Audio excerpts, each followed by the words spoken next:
IT professionals IT course ചെയ്യുന്നതിന് especially CCNA ഒക്കെ ചെയ്യുന്നതിനെ കുറിച്ച് ഒരു വീഡിയോ കുറച്ച് മുമ്പ് ഞാൻ ചെയ്തിരുന്നു.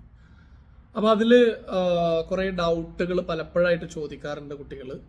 സാധാരണ ഇത്തരത്തിലുള്ള സിസ്കോയുടെ CCNA, CCNP, CCIE കോഴ്സുകളൊക്കെ എപ്പോഴും IT റിലേറ്റഡ് ആയിട്ടുള്ള ഡിഗ്രി ചെയ്ത കുട്ടികൾക്കാണ് ഏറ്റവും പ്രിഫറബിൾ. അപ്പം റീസെൻ്റ്ലി ആളുകൾ ചോദിച്ചിരുന്ന ഞാൻ BSc കെമിസ്ട്രി ആണ്, അല്ലെങ്കിൽ BSc മാത്സ് ആണ്, അതുപോലെ BCom കഴിഞ്ഞാണ്, BA കഴിഞ്ഞതാണ്, എനിക്ക് ഈ കോഴ്സ് CCNA സിസ്കോയുടെ കോഴ്സുകളൊക്കെ ചെയ്തിട്ട് IT പ്രൊഫഷണൽ സർട്ടിഫിക്കേഷൻ ചെയ്തിട്ട് ഉപകാരമുണ്ടോ, എനിക്ക് ആ ഫീൽഡിൽ ജോലി കിട്ടുമോ എന്നുള്ളൊരു ചോദ്യം പലപ്പോഴായിട്ട് റീസെൻ്റ്ലി ചോദിച്ചിരുന്നു. വളരെ ബേസിക് ആയിട്ട് പറയുകയാണെങ്കിൽ സാധാരണ നമ്മൾ പറയുക ഏറ്റവും ബെസ്റ്റ് അപ്രോച്ച് അക്കാദമിക് തലത്തിൽ ഡിഗ്രി, ഏറ്റവും മിനിമം ഡിഗ്രി ഉണ്ടാവുക എന്നുള്ളതാണ്. IT പ്രൊഫഷണൽ രംഗത്ത് എഞ്ചിനീയറിംഗ് ഫീൽഡിലാണ് IT പ്രൊഫഷണലാണ് വരുന്നതെങ്കിൽ എപ്പോഴും ഏറ്റവും പ്രിഫറബിൾ BTech ആണ്, അതല്ലെങ്കിൽ BCA, MCA പോലുള്ള കോഴ്സുകളാണ് തീർച്ചയായിട്ടും. അത് കഴിഞ്ഞതിന് ശേഷം CCIE, ഒരുപാട് സർട്ടിഫിക്കേഷൻ ഉണ്ട്. സിസ്കോ സർട്ടിഫിക്കേഷൻ മാത്രമല്ല, സിസ്കോയുടെ ഒരു റേഞ്ച് ഞാൻ പറഞ്ഞു മാത്രം ആ വീഡിയോയിൽ. അതിനകത്ത് ഏറ്റവും ബേസിക് ആയിട്ടുള്ള കോഴ്സാണ് CCNA എന്ന് പറയും, സിസ്കോ സർട്ടിഫൈഡ് നെറ്റ്വർക്ക് അസോസിയേറ്റ്. അതൊരു സിംഗിൾ പേപ്പറാണ്, അത് അതിൻ്റെ ബിഗിനിങ് ആണ്. അത് പഠിച്ചാൽ തന്നെ ഒരു ബേസിക് ഒരു ഹെൽപ്പ് സപ്പോർട്ട്, നെറ്റ്വർക്ക് സപ്പോർട്ടിലൊക്കെ ജോലി കിട്ടും. അത് കഴിഞ്ഞതിന് ശേഷം അതിൻ്റെ പ്രൊഫഷണൽ പേപ്പർ ഉണ്ട് CCNP, അത് 4 പേപ്പറാണ്. അതല്ലെങ്കിൽ CCIE ഇന്റർനെറ്റ് എക്സ്പേർട്ട് എന്നുണ്ട്, അതിൻ്റെ ഏറ്റവും ടോപ്പ് ലെവലിലായിട്ടുള്ള കോഴ്സ് ഉണ്ട്. അപ്പോൾ ഇതിൽ തന്നെ പല ഈ സിസ്കോയുടെ കോഴ്സുകൾ തന്നെ പല ഇതിലായിട്ടുണ്ട്. Security, network, voice, data centre, wireless, അങ്ങനെ തുടങ്ങി 10-15ഓളം ഡൊമൈൻസിലായിട്ട് വിവിധ കോഴ്സുകൾ ഉണ്ട്. അപ്പോൾ ഏതാണ് ഒരാൾക്ക് പോകാൻ ആഗ്രഹിക്കണമെങ്കിൽ അതിൽ ചെയ്യാം. അപ്പോൾ ചോദ്യം ഇതാണ്, ഈ കമ്പ്യൂട്ടർ ബേസ്ഡുള്ള BSc കമ്പ്യൂട്ടർ സയൻസോ BCA, MCA ഒക്കെ കഴിയാത്ത കുട്ടികൾക്ക് ഇത്തരം കോഴ്സ് കഴിഞ്ഞിട്ട് കാര്യമുണ്ടെന്നുള്ളത്. അവർക്കും ചെയ്യുന്നതുകൊണ്ട് കുഴപ്പമൊന്നുമില്ല. സാധാരണ നമ്മളൊരു ഇൻഡസ്ട്രിയിൽ വരുമ്പോഴത്തേക്ക് ഡിഗ്രിയാണ് ചോദിക്കുന്നത്. ഡിഗ്രി ഒരു മാൻഡേറ്ററി ഒരു ഘടകമായിട്ട് പലപ്പോഴും പറയാറുണ്ട്. നല്ല ജോലിക്കൊക്കെ ഡിഗ്രി വേണ്ടി വരും. അപ്പോൾ ഡിഗ്രി ചെയ്യുക. ഡിഗ്രി ചെയ്തതിന് ശേഷം നിങ്ങൾക്ക് എപ്പോഴും നമ്മൾ ചെയ്യുന്ന BA ആണെങ്കിൽ അവർ ആ വഴിക്ക് പോകുന്നതാണ് ഏറ്റവും ബെറ്റർ. BCom ആണെങ്കിൽ അവർ ആ BCom റിലേറ്റഡ് ആയിട്ടുള്ള കൊമേഴ്സ് റിലേറ്റഡ് ആയിട്ട് പോകുന്നതാണ് ബെറ്റർ. പക്ഷെ ചില സമയത്ത് അൺഫോർച്ചുനേറ്റ്ലി IT ഒക്കെ താല്പര്യമുള്ള കുട്ടികൾ ചില കോഴ്സുകൾ ലഭ്യമായതിൻ്റെ അതിൽ വേറെ ആരെങ്കിലും ഒക്കെ പറഞ്ഞിട്ടോ BCom ഒക്കെ സെലക്ട് ചെയ്തിട്ടുണ്ടാവും. അവർക്ക് പക്ഷേ ഇഷ്ടമുള്ളത് ഏതാ, IT പോകാനാണ് അവർക്ക് ഇഷ്ടമുള്ളത്.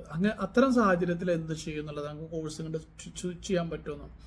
പറ്റുമെന്നുള്ളത് തന്നെയാണ് എൻ്റെ ആൻസർ. തീർച്ചയായിട്ടും പറ്റും, അങ്ങനെ ഒരു ലിമിറ്റേഷനൊന്നും ഇല്ല അതിനകത്ത്. പക്ഷേ നമ്മൾ സാധാരണ കമ്പ്യൂട്ടർ റിലേറ്റഡ് ആയിട്ടുള്ള IT റിലേറ്റഡ് ആയിട്ടുള്ള ഡിഗ്രി കഴിഞ്ഞ കുട്ടികളെക്കാൾ കുറച്ചും കൂടെ എഫേർട്ട് എടുക്കേണ്ടി വരും. IT-കാർക്കാണെങ്കിൽ കുറേ കൂടി ടെർമിനോളജികളൊക്കെ പെട്ടെന്ന് മനസ്സിലാവും. കാരണം 3 വർഷം അവരതല്ലേ പഠിച്ചത്, ആ ഡൊമൈനല്ലേ പഠിച്ചത്. ഈ 3 വർഷത്തെ ഡിഗ്രിയുടെ പർപ്പസ് തന്നെ അതാണ്, ആ ഡൊമൈനിൽ അവർക്ക് ഒരു നല്ലൊരു ഐഡിയ ഉണ്ടാക്കുക എന്നുള്ളത്. അപ്പോൾ നിങ്ങൾ സംബന്ധിച്ചിടത്തോളം സ്വിച്ച് ചെയ്യുമ്പോൾ കുറേ കൂടി ഹാർഡ് വർക്ക് ചെയ്യേണ്ടി വരും. സിസ്കോയുടെ കോഴ്സുകൾ നിങ്ങൾക്ക് എഴുതാം, എക്സാം എഴുതാം. ഈ പ്രൊഫഷണൽ സർട്ടിഫിക്കേഷൻ എഴുതുന്നതിന് എവിടെയും ബേസിക് ക്വാളിഫിക്കേഷൻ പറയുന്നില്ല. അപ്പോൾ CCNA ആർക്കും എഴുതാം. CCNP എഴുതണമെങ്കിൽ CCNA കഴിയണം. CCIയും ഈ പറഞ്ഞ പോലെ കുറച്ച് ബേസിക് ഇതൊക്കെ ഉണ്ടെങ്കിൽ അതും ചെയ്യാം.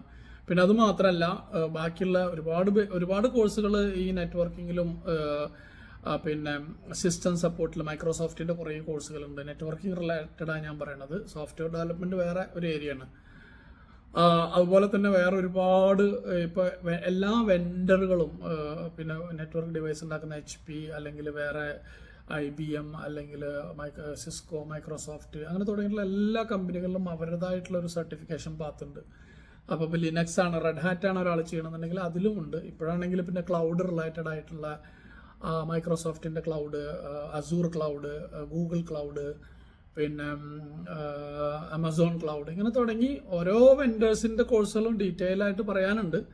അപ്പോൾ ഇങ്ങനെയുള്ള കോഴ്സുകളൊക്കെ ലോക്കൽ ഏരിയ നെറ്റ്വർക്കിൻ്റെ അല്ലെങ്കിൽ സിസ്റ്റം സൈഡ്, അങ്ങനെ പറയാം സിമ്പിളായിട്ട്, സിസ്റ്റം സൈഡുള്ള കോഴ്സ് ചെയ്യുക, നെറ്റ്വർക്ക് ചെയ്യായിട്ടുള്ള കോഴ്സ് ചെയ്യുക. പരമാവധി കോഴ്സുകൾ ചെയ്ത് കഴിഞ്ഞാൽ ഒരു 1-2 വർഷം, അല്ലെങ്കിൽ 1 വർഷം, 1 ഇയർ to 2 ഇയർ നിങ്ങൾ ഇതുപോലത്തെ സർട്ടിഫിക്കേഷൻ നാട്ടിൽ നിന്നോ എവിടെയെങ്കിലും ഏതാണ് ഇൻസ്റ്റിറ്റ്യൂട്ട് പ്രൊവൈഡ് ചെയ്യുന്നത്, ഓൺലൈൻ ഇൻസ്റ്റിറ്റ്യൂട്ട് ആണെങ്കിൽ അങ്ങനെ. ഫിസിക്കലാണ് എപ്പോഴും നല്ലത്, കാരണം നമ്മൾ കുറേ കൂടി ഡെഡിക്കേറ്റഡ് ആയിട്ട് പഠിക്കും. അപ്പോൾ അത്തരം കോഴ്സുകൾ നിങ്ങൾക്ക് ചെയ്യാൻ പറ്റുന്നുണ്ടെങ്കിൽ അത് ചെയ്ത് കഴിഞ്ഞാൽ ഒരു കുഴപ്പമില്ല. പിന്നെ ഗൂഗിളിലൊക്കെ സെർച്ച് ചെയ്ത് കഴിഞ്ഞാൽ കുറേ ലേറ്റസ്റ്റ് ഇൻഫർമേഷൻ, കമ്പനിയുടെ പ്രൊഡക്ട്സ്, പിന്നെ അതിൻ്റെ ടെക്നോളജി അതൊക്കെ നന്നായി പഠിക്കുകയും പിന്നെ ഇതുപോലത്തെ കുറേ പോഡ്കാസ്റ്റുകൾ അവൈലബിൾ ആണ് ഇപ്പോൾ. എല്ലാവരുടെ സൈറ്റിലും പോയി കഴിഞ്ഞാൽ വെബിനാർസും പോഡ്കാസ്റ്റും കാര്യങ്ങളൊക്കെ അവൈലബിൾ ആണ്. അപ്പോൾ അതൊന്ന് പ്രിപ്പയർ ചെയ്ത് കഴിഞ്ഞാൽ ഈസി ആയിട്ട് വരാം.